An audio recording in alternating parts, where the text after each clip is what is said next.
another Hits in the Turnbuckle podcast. The usual leader, Andy, although my name does say Andy up there, it's not, it's Adam, but Andy is out delivering beer to the nation, which for our guest purpose is like delivering pizza to Italy.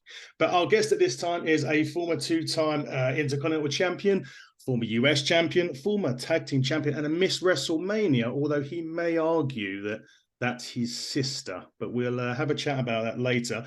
But right now, he is Impact Wrestling's Director of Authority. Santino Marella, Anthony Corelli, welcome to the show. Thank you very much. Thank you for having me. That's fine, and thanks for coming on. So was it you or your sister? My sister. It was definitely your sister. Right, got you. So we're going to talk briefly about your career as a whole, and obviously we're not going to talk about the controversy in OVW. We'll move past that. But when Paul Heyman first come into OVW, he replaced Jim Cornette. That's the controversy stuff that's happened. He gave you like a mixed martial artist gimmick initially. And I think that's going back to you've done a bit mixed martial arts prior to coming into wrestling. Yeah, so I was a member of the Canadian judo team. Wow. And so I first went to Japan in 2004, and I was gonna, try and capitalize on my judo because judo is Japanese, and that was where I went. I didn't have any connections. I just kind of finished wrestling school, so to speak, and it was time to get out there and make a name for myself. And Japan seemed like the right move at that time. Everything was going really well, actually. I was doing some extra work, making commercials and getting some matches in there and training in the dojo, building a name for myself. And then while I was trying to get my work visa, I ended up overstaying a tourist visa, and which I was banned. So then I had to reformulate the game plan, and then I went to OVW. So it was perfect the way it worked out, though, because everything I was doing in Japan, it made me stand out in OVW. And the name of the game is try and stand out. With everybody wrestling exactly the same, you just got to be more muscular, more coordinated, taller, better looking, that kind of thing. Unless you come with something completely different and just stand out from the rest. And that's luckily how it happened. Now, what was working with Paul Heyman like? Because, I mean, we see him now. He's doing this amazing work with, obviously, Roman Reigns in WWE, and he's done a lot of work with Brock Lesnar. But what is he like on a personal level when you're actually, is he giving you a lot of tutelage about what to do, how to do it? Yeah, I mean, his experience is vast. He's been around the business since he was like, 12, 13, 14 years old. I mean, with Vince Sr., and of course ECW, and I tell you, it was awesome working with Paul. He has this natural ability to give a pre-show speech that fires up the troops and just brings out the best performance in everybody.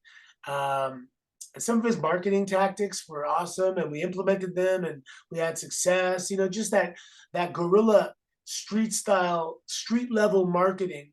Yeah. To really organically create a fan base, even if it's one by one. And you knew that every single day you went out and did something, you got 1 or 2 fans. As long as you keep doing that for, let's say, 2 months, you're going to have 60, 70, 80 fans in there. And the more people react to you, because that's what they're looking for. Polished skills is one thing, but crowd reaction is everything. So, stack the deck. Why not? Well, why not stack the deck if they're watching? People don't have to know that the deck is stacked. They just hear that reaction. And you're trying to fabricate your way in. You're trying to fabricate, that whole experience of having success in the business. Sure. I mean, I've seen one of his, you talk about pre-show speeches. I think I see one of the ex-ECW guys share one on socials. I mean, it was a bit expletive, mind you, but it was one of those speeches where if you're in the same, I always envision it to like it's soccer over there, but it's football in England. When you're in the you're in the dressing room at the start and the manager's giving you that talk, it's just like that. And I see one that someone put on. I'm thinking it might have been Sabu actually put it on socials, and it was I see what you mean by the awe-inspiring, and it just gets you into that pumped up nature. Totally.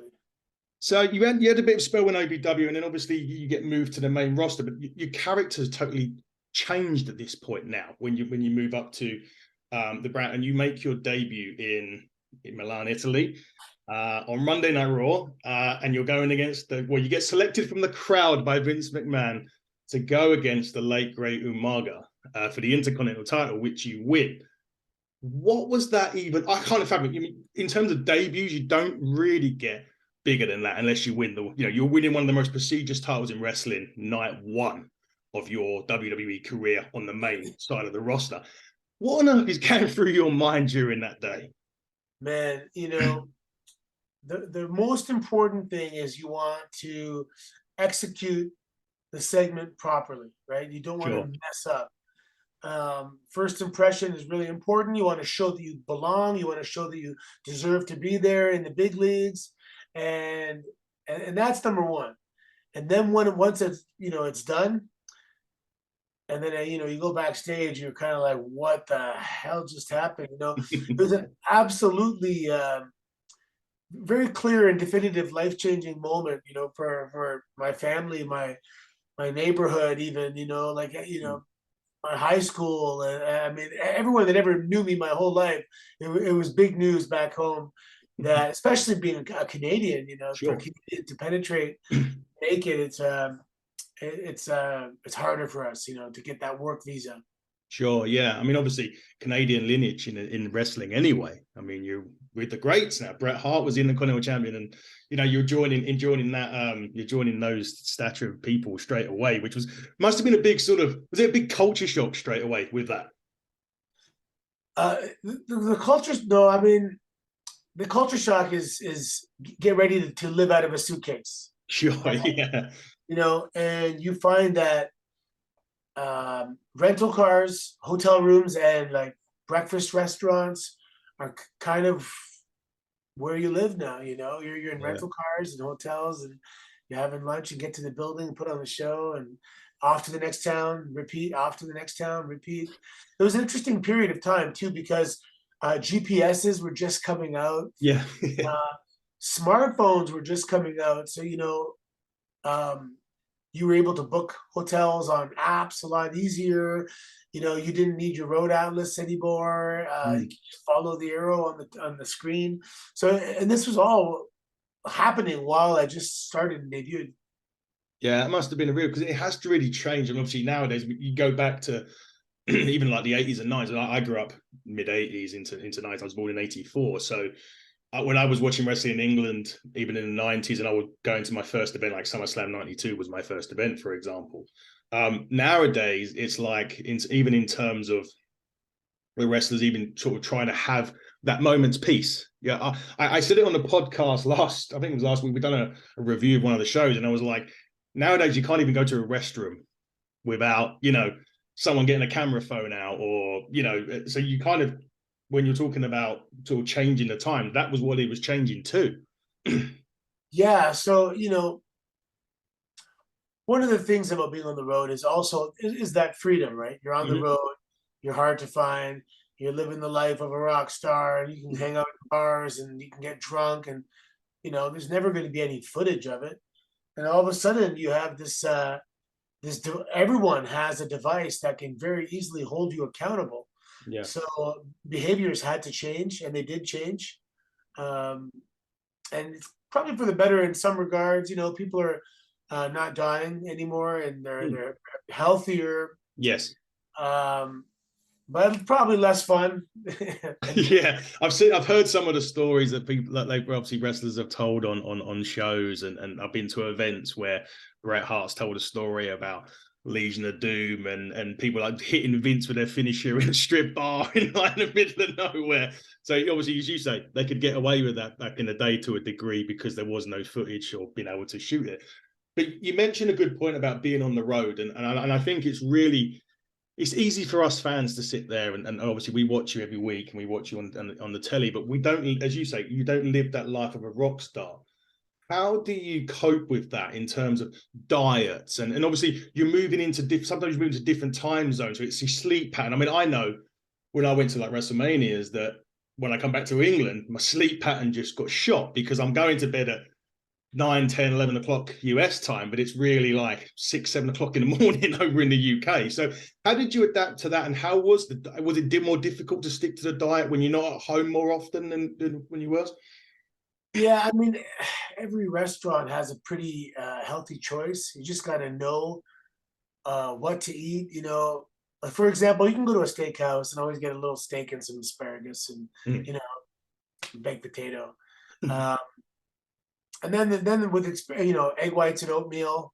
There's breakfast places everywhere, especially in the South. There's a Waffle House, and he's so eating good is easy, but eating really specific is not easy. Like if you're a kind of guy, because there's body guys that travel with coolers and they have scales and they eat like to the gram, Yeah. which most people should be doing. If I didn't do that, but I do it now. Yeah. I wish I did it the whole time. Um, yeah, but it's not hard to. The hard part is eating at specific times. So, Sure. for example, you should eat, let's say, for example, 8 a.m., noon, 4 p.m., 8 p.m., like, every 4 hours. Yeah.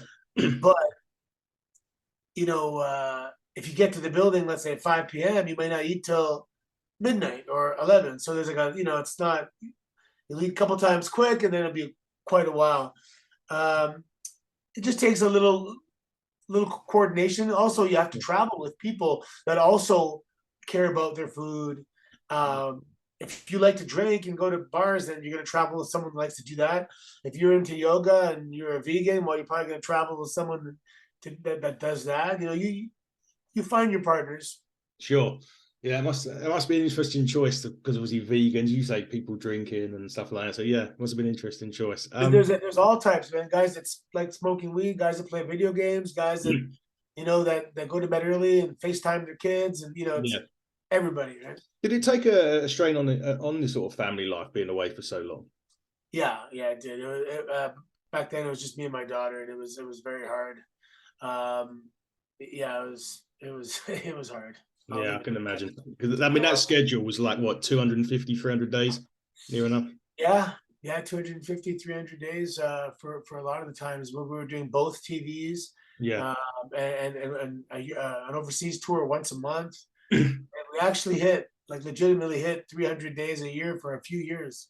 Wow, I remember because I remember when you used to go to WrestleMania, I used to come back. It was like a week, and then you were over here for 2 weeks, doing like London, Manchester, Oh yeah, Paris, yeah. Switzerland, and places. I don't know how you guys can do with that schedule. It would kill me. It would kill me just going to America for 2 weeks, let alone like. Well, it's funny because when it was 4 days a week, and so you have the half day of travel. Sure. So with 4 days, you would be home 2.5 days. Okay. But which is, I can do that for the rest of my life. Yeah. But when it's 5 days a week, you're only home for a day and a half. Yeah. That's when you don't get that full recovery.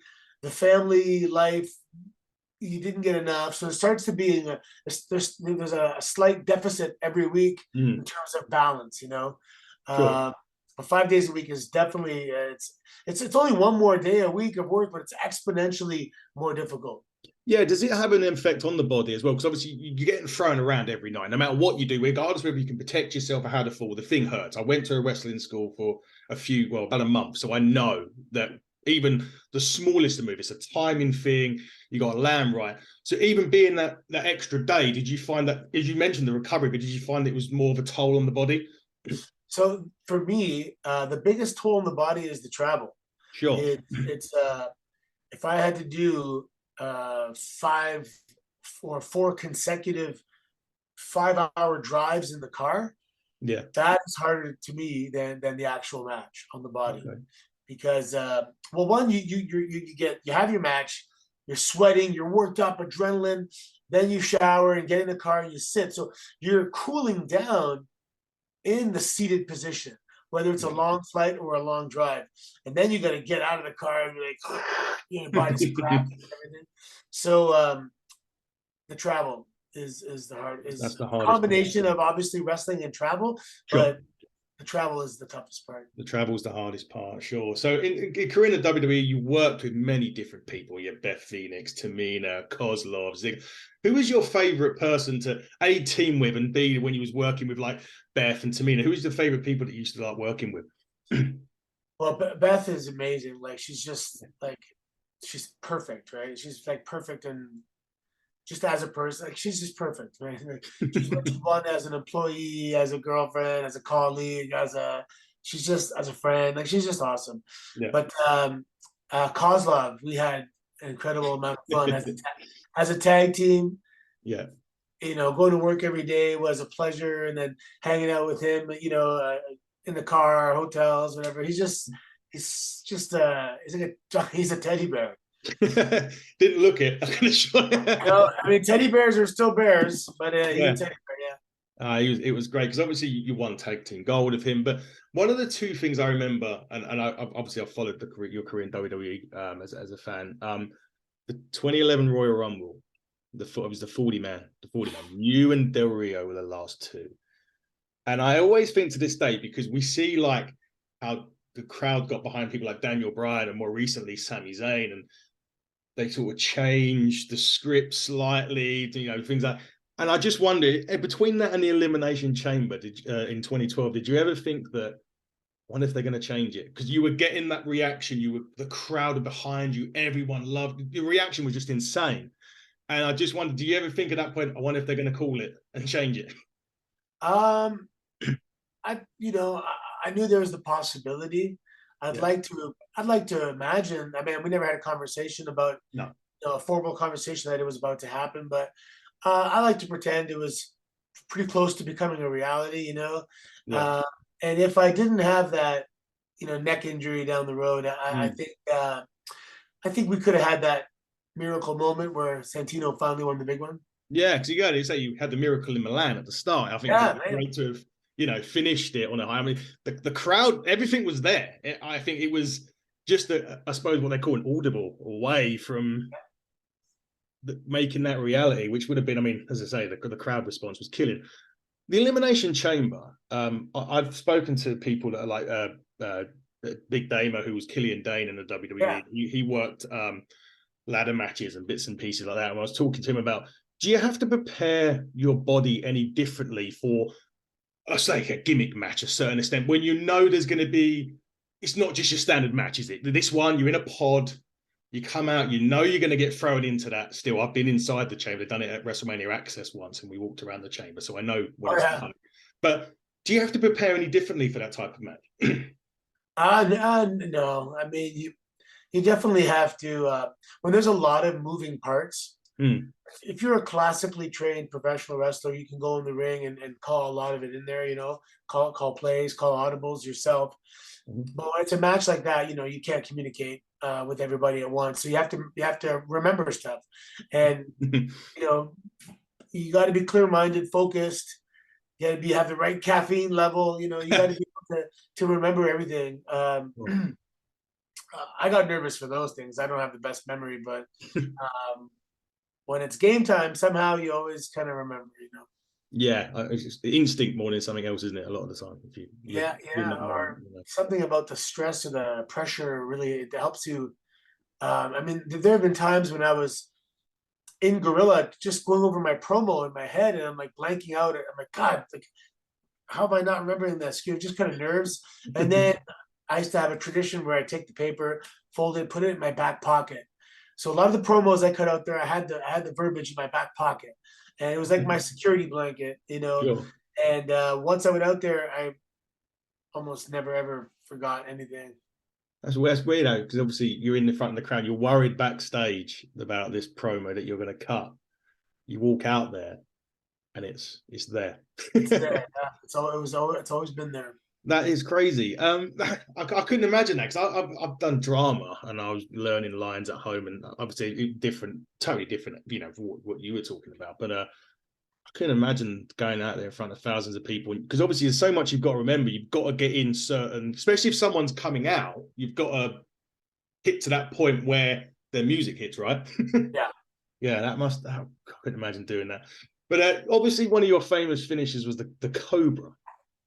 for one of the, and that was, you know, you hit that in the Royal Rumble, and I was like, what did you? When did that decide that was going to happen at that particular move? Because obviously Mick Foley was the one that used to do the sock and the mouth, and was it a sort of doing that and working a different way of? No, it was totally unrelated. Oh, When I was living in Japan, after one of our shows, after the Battle Art shows, we yeah. would go to the whole roster would go to a bar and restaurant and drink and have a good time. And one of the business partners, he would show me this thing he would do with his arm, where he transformed it to this like little wooden puppet type thing. And then that was it, you know. And the next time I saw him again, he would ask me if I remembered how to do it, you know. So we did it a few times, but I didn't really exactly even know what it was, like why he was doing that. And then years later, I think I was in Atlanta, and I had a match, and it just came to my mind as, oh, I'm going to do it in my comeback, where I'm going to do like jab, jab, jab, transform the arm, strike. The guy turns around into a schoolboy, and that's how it was in the beginning. It was Cobra into the schoolboy, and I Yeah, think Regal one time got bumped off it, and I covered him, and then ever since then it it was the was a Cobra, finish. and it was Yeah, one of the most devastating finishes you'd hit I nowadays. think percentage wise, It it's was. like if you look at I think it was like the more like it's like a 99, no, 999. Let's say I did 1,000 Cobras. One person Yeah. kicked out. It was Daniel Bryan in the Elimination Chamber. Yes. When I put the sleeve on, so I mean, I never thought of it until then. But and Sheamus kicked out of it once with without the sleeve before I put the sleeve. So Yeah. that's it, man. It was super effective percentage wise. And I Yeah. think that's why we got the reaction at the Elimination Chamber, because it was a foregone conclusion. If you hit it, Yeah. it's over. Exactly that, and that's what I think everyone was thinking. You hit it, and everyone was like, "Here we go. He's going to go to main event WrestleMania. This is going to be it." And then Yeah. obviously Daniel Bryan kicks out, the scoundrel that he is. Um, the other finisher was pretty much similar. More recently, was Baron Corbin's End of Days, and I think that had the same thing until McIntyre. I think it was McIntyre that kicked out of it. Oh, really? Yeah, and he was it literally was never been kicked out of, and I think Oh, wow. McIntyre. I'm sure it's McIntyre that kicked out of it quite recent, maybe a year or two back, and it was the first time anyone had kicked out of it. But we're moving on to one of my favorite parts of the podcast, where we play a couple of games. I'm going to play it along with you. I'll have my own. I'm going to give you the name of between 8 and 10 wrestling personalities. You give me the first name, the sentence that comes into your head when I say Z person's name. Okay. So the first one I'm going to do, we've already spoken about her, was Beth Phoenix. Oh man, she's what you want. Yeah, I'm gonna call her Mrs. Edge, because my favorite wrestler's Edge. So I'm sorry about that, but it is. Triple Oh, H. he's mine too, probably. Next one was Triple H. Oh man, he is the cerebral assassin, but not just in the ring. He's just such an intelligent guy, man. Like he's so smart. He's just so smart. Yeah, I think I had Sledgehammer or the Game. They're the two things I remember. I remember when he come back from his injury at MSG. I wasn't there, but I'm obviously watching it over here in the UK, and it was just amazing. But we move on. Paul Heyman. A genius. Yeah, I had that. A maniacal genius is what I had. Yeah, But he's yeah, awesome, man. He's like a super villain, but a nice like a guy, like a super villain genius level, but yeah, nice guy. he's got an incredible mind. I'm gonna do an Impact Wrestling one now. Bully Ray, because I know you've had some issues. Dude, Bully Ray I love his promos, man. They are so real. They're Yeah, so real. When you watch it, I'm staring at his face. I'm staring at he's not playing wrestler. He no, is Bully Ray at that moment. You know, it's yeah, real. It's amazing. yeah. I got that, and also I had tables in because of obviously W Boys being tables as it is. We're gonna do another one, TNA, because I know obviously he's stepping back a little bit now. Was Tommy Dreamer? Oh yeah, Tommy was really influential. But at the time, I was in developmental, Sure. and he was there. So it's funny because I still always feel like he's kind of my boss, even though we're not kind of colleagues. But yeah, I mean, Tommy's he's awesome, man. I'm going to say the word underrated, because I really believe that. Oh no, he's had a great career. Don't get me wrong. He's done a lot of stuff. He's Mr. ECW and all of that. I still think he was underrated in a lot. Yeah, young Tommy Dreamer. People are surprised, man. He was a stud. He was good looking, Yeah, good physique. Like young Tommy was on fire. He was indeed. Right, back to the WWE. Again, we've spoken to him, Vladimir Kozlov. Oh man, yeah, teddy bear. Teddy bear. I was going to say giant, or the dancing actually was one of the other things I had in my head. We'll Yeah. move on to probably one of the legends now. We're going to say the Undertaker. Oh man, I was telling my 4-year-old son about the first time I saw Undertaker recently, Mm, and it was in Italy. I think it was the tour I debuted because the yeah. next day was like SmackDown, and there was a light behind him, and he was walking down this hallway. He had a little limp, and his hair was down, and there was literally steam coming off him. He just finished his match. It was a cold hallway, Yeah. and I was just like, "Oh my god!" I'll never forget that vision of this like modern day barbarian, like Conan, just walking. Like, I mean, this guy's my colleague. Like, it was honestly, I wish I could have had a picture of what it looked like, Yeah, I was talking to silhouette. my son's 8, and he's into wrestling. We watch obviously AEW and WWE. We'll touch on Impact in a second, actually. But I always used to say to him that when his entrance goes, when the Undertaker's entrance was probably one of the most iconic entrances, and it Yeah, actually one of the questions I'm going to ask shortly. I always thought they used to turn the air conditioning off in those places because it did get cold in that arena. When obviously you got the flames coming out, but when that first gong hits, the lights go down, it feels like it's just cold. I don't know if it's just me, but it really did get yeah. me. It's I was actually showing my son some Undertaker entrances, just iconic entrances. Yeah. One time I was having a nap on the couch. This is during my time training at OVW, and there was a college football game, American football game Yeah. on TV. And every once in a while, the whoever is in charge of the sound effects in the arena would do the bell, the Undertaker bell, just like boom, and the place would go crazy. And I remember hearing it in my sleep, and it actually woke me up. I'm like, is that the Undertaker's bell? And like it was just like such a cool thing, He still especially gets. for that initial sound to Yeah. pop the audience, And his opponent, boom, it's Yeah. like you know what's happening. I was literally about to say there's a few entrances, just sidetracking in a minute. There's a few entrances where when that first beat of the music hits, Undertaker's gong, the Austin glass smash in the Attitude Era. I mean, everyone used to go absolutely crazy for it. But I've got one last name, and then we move on to the other game, which was Vince McMahon. Oh man, he's like the god, and because God created earth and heaven, and Vince created the wrestling world, and when it Yep. comes to our world, he is the man. I literally had revolutionary putting down, or pioneer, because I think that's exactly, regardless of what's happened, in the past and stuff, he pioneered wrestling, and he took it to this level we're at now, where they're now with the UFC, and God, whatever that's going to do, we'll find out. But yeah, that was one game. So the next game is, I called it Shot Clock, and I've kind of nicked it off Steve Austin a little bit. He normally gives them a timer. We're not going to do a timer, but we will do, again, these are random questions. Some of them are wrestling related, and some of them are not wrestling related. So the first one is going to be, and we've kind of touched on it, who do you think has got the best entrance in wrestling? Oh man, right now or Oh, all time? anytime. Uh, man, well, I witnessed as a child the Eye of the Tiger song in Maple Leaf Gardens, Oh, and I mean I'll never forget and his opponent, the silence, and dun dun dun dun dun dun dun yeah. dun dun dun dun, and I've Yeah. seen what it can do, and I've seen and felt the absolute frenzy that people go in. So, man, and even his other song, "He's a Real Yeah, American." Hogan. Yeah, yeah. When that plays, oh my god, I'm gonna go with Hulk Hogan. Yeah, Hogan. No, I had. I mean, obviously, I grew up watching Hulk Hogan. Real American was the one, and obviously Jimi Hendrix, Voodoo Child, when he was in WCW. The one that always, I say, the one that always pumps me was always the game. I don't know why. It was just that. Again, it's kind of the start where it goes straight.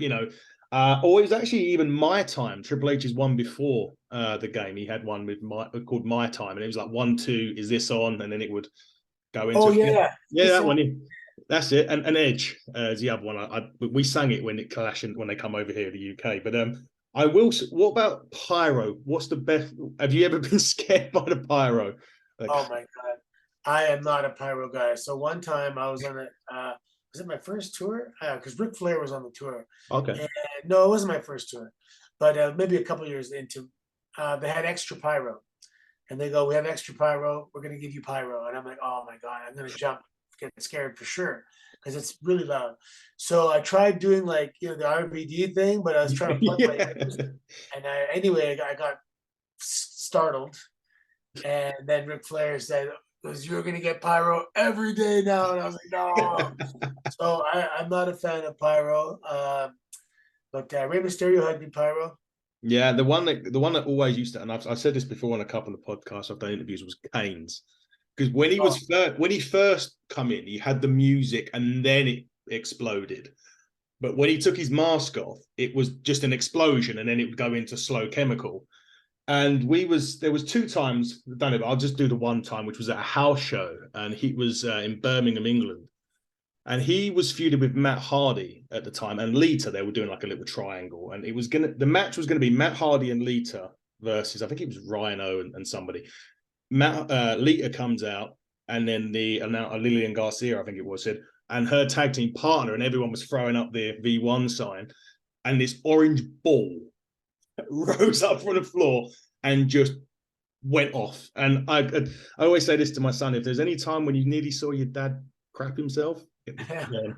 Yeah. Other than that, it was Batista's, because I was right in front of oh it. yeah, Batista's was good too. Yeah. Yeah, I was right in front of it on a SmackDown show. I literally, they put the pyro in. He come out. He was probably about here to me, so he was doing that, and that pyro went off, and I got a spark on my head because of the pyro come off, and that one. And Booker T's was rather hot when he used to Yeah, come out. well, when Kane would get the flame, it was hot. It was actually Yeah, gave off a lot of heat. it was. It was indeed. Right, not wrestling question now, but are you a tea or coffee drinker? You mentioned Coffee. caffeine. Is it at Starbucks or is it? No, I drink No? coffee at home. You drink coffee at home? Okay. Favorite burger joint in America or Canada, if you eat them? In Canada, it might have to be A&W, but Okay. I do like a good Whataburger in the United States, in Texas area. Yeah. What about I used to, when I have a burger joint, when I used to stay, a lot of my hotels had a connection Denny's onto it. It was just like, at the time anyway, it was like WrestleMania 21 when I first come out to watch it. But right, we'll move on and talk about Impact, because Impact Wrestling. I'll tell you a story about Impact Wrestling in the UK. We used to have a really, really good relationship with, when it was TNA. Yeah. And it used to be on free to air TV, a bit like AEW was on free to air TV over here. And they used to do a lot of promotional tours. We used to have a lot. We used to go, myself and Andy, the host, went to a few of the shows that used to have. And then when that deal lost it, we don't really have it as much now. So we have to go, I think it's AXS streaming. But we've been looking at it recently. Obviously, we knew you was coming on, and was looking it through. But it's really quietly going about its business, not necessarily unnoticed, because you're getting a lot of attention. But it's really starting to ramp back up again to where it was. We had the last 5 have sold out, and it looks like you've got a really great group there at the minute. Yeah, it's an awesome group, a hungry underdog feeling locker room. Yeah. Everyone knows they can wrestle with anybody anywhere. Like, I mean, talent wise, only thing we need is to get into a few more households, like almost free channels. Mm. But we're working on stuff. We're going to be coming to Europe, like by Okay. the end of 2023. I think we're going to be there, and we're going to try and start doing some live events, and this is the climb, man. We're already on the tracks, Yes. and we're headed in the right direction. So it's going to be a fun ride to witness and feel this rise to where, and yeah, I'm proud of what we're doing there. It seems if it's really going on the up again. I think one of the best gets that Impact have got, and not necessarily a wrestler, but it was Tom Hannifan on the commentary. Heck yeah! Oh, Tom is like it's you know what? It's funny.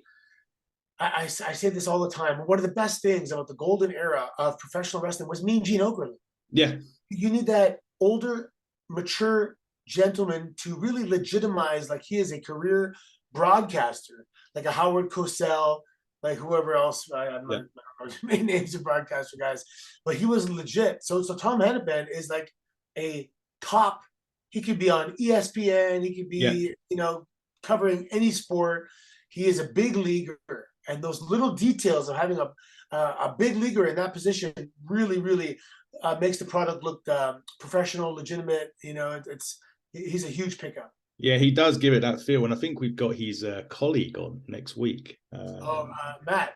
Yes, Yeah, yes. Matt's awesome too. He's very good. Yeah, he's coming on the show this. I think it's this time next week. We've got him on actually, so we're looking forward to that. But yeah, if you had to give the people at home 5 names of talent and impact to watch out for, who's it going to be? And okay, so obviously Josh Alexander Yeah, is huge. Trey Miguel, I think, is already awesome. Rick yeah, Swan is yeah. already Rich one. incredible. And then there's guys like Sammy Callahan, who I've seen him wrestle for years, but now that I'm there, he has a great mind for the business. So he puts things together, and the way he sees things, like he's really good, and I really hope he's there for a long time. Um, Dirty Dango, Yeah, he's he got kind of painted himself into a corner with regards to his comedy, but this is a high level athlete seems that yeah. if he's unleashed and given the green light to go out there and wrestle, he could have incredible matches. He's like, and then of course the new champ Macklin Yep. is great. Kushida, Yeah. man. I mean, Yuya Uemura, the Yep. Japanese guy. Yeah. This guy is becoming like one of my favorite wrestlers. This guy's amazing. I think you also got to add PCO into that mix for the Oh, PCO guy. Yeah, there's so many. experience. There really is so many guys. Yeah. The Bullet Club, Yeah. Motor City Machine Guns. I mean, I come love on. them in Becky TNA anyway. Kazarian. Yeah. It just keeps going, man. Like the locker room is stacked. This is what I think is like we because everyone obviously talks about WWE, AEW, but like I think when you look at roster and you look at potential and the experience, you mentioned like Dirty Dango there, and you say you strip the gimmick away and you give him and you let him go. Yeah. It's like I always look at it right now in WWE like someone like Chad Gable for me. Yeah. I don't know if you've seen him, but he's Yeah. literally Kurt Angle, but with he's literally modern day Kurt. In my opinion, he's a modern day Kurt Angle. Just a gimmick, But yeah, it's incredible the roster there. I mean, if you do go over back into the UK, we'll certainly be there to see it because it's on the up big time from what I hear. Joe Hendry. Yeah, Joe Hendry, of course. Strong. And Brian Myers is like, he's underrated, man. That guy is wicked. And Cardona as well when he's been there. Cardona is, I don't think he's with us right now. No, he's with me right now. No, he was. Yeah. And I'm honestly trying to get Trent Seven on board, trying to work with. Yeah. Like that, yeah. There's some guys in the UK. Dean Maloney. Yeah. Trent Seven. Imagine having those guys in Impact. Oh my God. Big Damo. Oh my God. Big Dame, what a guy he is. He's another teddy bear, Big Damo. Yeah, yeah. And I like when he has a middle seat on the plane and he's wearing a tank top. And I'm like, oh my God, these people are gonna have a rough flight. That thought in my head. We're going to finish up now, Santino. Can you just tell everyone at home where you are, where they can get hold of you on socials? Obviously, promote Impact on AXS. Another pay-per-view coming up in 24 or 5 weeks? Yeah, I think we're going to London, Ontario. Yeah. For pay-per-view. I'm missing the Chicago shows coming up. But yeah, that's it, man. Right now it's just Impact. Battle Arts Academy, everyone kind of knows about that facility in Mississauga that's doing super well. It's an MMA facility and a lot of good young talent coming up through there. Mm-hmm. But for the time being, I'm going to dial it back a little bit and just enjoy Impact. I have small kids again, so my daughter Bianca, who's Ariana Grace in NXT. She's there. She's doing awesome, but she's 27, and now I have a 1-year-old and a 4-year-old. So a lot of my time is I'm just trying to spend as much time with them as possible. Because it goes fast. It does indeed. So we're going to finish off here. I need to quickly plug the people that we sponsor. So Hidden Turnbuckle podcast sponsor Ignite Pro Wrestling. We are actually co-producing a show in July, our very own show called Buckle Up, July 23rd in Boreham Wood in England, small town, but we got a great card for that. We also sponsor Pro Wrestling Carnage out of Wales, and we sponsor Jurassic Pro Wrestling out of Essex. We sponsor Corey McRae. Here you go. There's a wrestler for the Impact roster, Corey McRae. Google him. He's a great talent. We also sponsor Beers and Beatdowns, which is a tag team at Pro Wrestling Carnage. We sponsor professional dart player Matt Cast as well. So that is all of our sponsors so far anyway. We're doing quite a bit of work here, but Santino, Anthony, it's been really great talking to you. Thank you so much for giving us a bit of your time away from your family. I really appreciate that. And hopefully we'll catch up soon and we'll pass on your regards to Matt next week. Oh, awesome. Yeah. He'll have a great show. He's a great guy.